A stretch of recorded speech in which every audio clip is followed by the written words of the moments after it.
By now we've all seen the spam tweets about how demigods are dead, no one can make demigods, the builder's going to be all different, and that's fine. Today I'm giving you guys some game on how to make a good big no matter what the build looks like, no matter what the meta is. I don't play with meta bigs, meta builds or anything. I always just simply focus on these core concepts, and it helps me make one of the best bigs in the game every single year.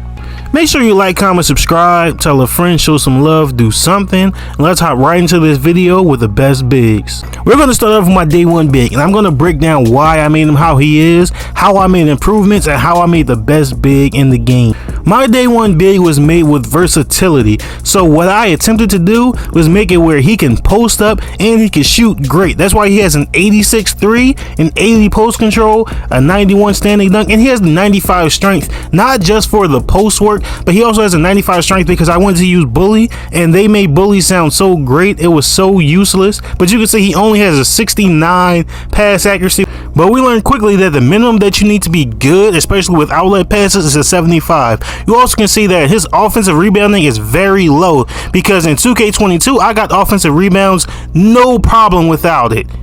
The primary badges that I was going for were back down punisher and drop stepper. That is a deadly combination if you actually want to be a post scorer. And I'm not talking about being a post scorer where you just post hook all day. I'm talking about drop stepping and moving guys out of your way, getting easy dunks under the rim. That's the type of post scorer I like to be. That's why I went with this to get Hall of Fame back down punisher, gold drop stepper, and I still had an 86-3, so I had silver limitless range with a good jump shot. I was an absolute offensive juggernaut. On day one, 90% of the bigs you are going to see are going to be 7'3". They're going to be 290 pounds. They're not going to be able to shoot the ball, but they're going to have a 99 block and a 99 rebound. The people who make these bigs are focused on the fact that on day one, almost no one can shoot right away, so they're just trying to build their stats, especially right now since we know that the rep system is going to be back. They're going to be trying to pad their stats and get as much rep as they can before guys actually get good at the game. My second big that I made, which actually turned out to be my best big, I made him the second week of 2K, was specifically made to combat these specific players. Yes, I know this is a 6'9 big. I know there was a 6'9 epidemic, but I promise you, this big was made before the 6'9 epidemic. The way that I built this big was to be a lot faster than all the other bigs. The reason he ended up being 6'9 is because I wanted him to be naturally faster. I did not want to spend a lot of extra points or take off a lot of weight to make him naturally faster. As you can see, he still has an 85 strength because he still has to be able to bang down low.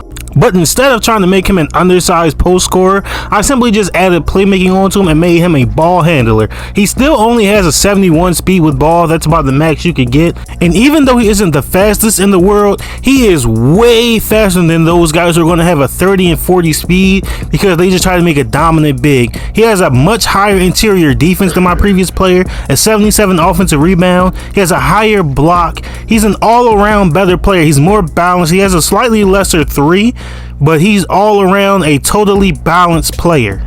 For him, I want to focus on the defensive category of badges because although he only gets silver rebound chaser with a 90 rebound, he has gold box out beast. So as long as you're someone who knows how to box out, knows how to get position, you're always going to get the rebound anyway. I still average double-digit rebounds, about 14 to 15 rebounds a game with this player. The lesson with this build specifically is that speed kills. I always try to make a big at some point that is much faster than other bigs, simply so I can get rim runs and fast break points, so I can get back faster on defense, so I can help my teammates. So speed kills when you're making a big man. My next big is somewhat a perfected version of my first big. I wanted to have a big who could still post up and score but didn't have all the shortcomings of my old big, so I took time to go into the builder and I came up with this guy.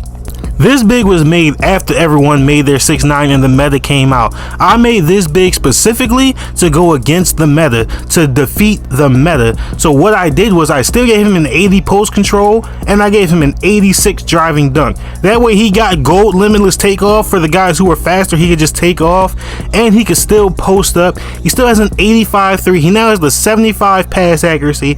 He now has a 77 offensive rebounding and an 80 interior defense.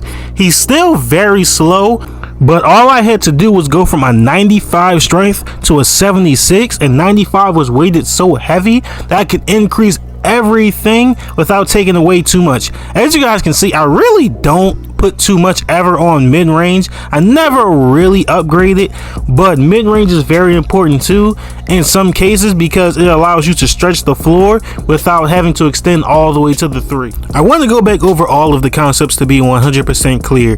Number 1 is having offensive versatility, being able to score down low and being able to hit shots. You don't have to go 90 in any category to be able to do both. Mid to low 80s, maybe some high 80s depending on how the builder is, will be just fine for your 3-point shooting and for your post scoring if you are an actual post scorer and not just a post hooker.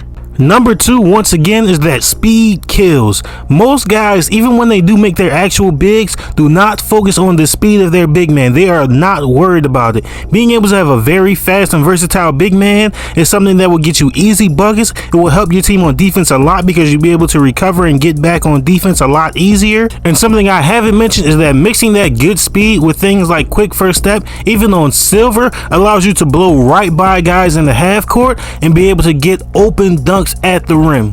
Number 3 is being balanced. Do not neglect defense or offense for the other. Do not just make a big that's good at one thing. Make a big that's all around talented. This allows you to adjust to any kind of big that you run into, and you'll be able to have a good game against anyone because you have versatility offensively and defensively. The last and biggest piece of advice is to just be yourself. Do not try to make a build that is simply meta that you have to learn how to play with. You have a playstyle, everyone has a playstyle. Just play your playstyle, make a big or a build that is fit for you, and play your game. Don't try to be like everyone else. I kind of want to make a video with some of the tweets from Mike Wang that apply to big men that will help you make an effective big man in the next game. Some of the ones that just show you how big men function, how the paint functions, and different things that are changing in 2K24. If that's something that you guys want, let me know in the comment section down below. But until then, be sure to like, comment, subscribe, tell a friend, show some love, do something, and I'll catch you guys in the next one.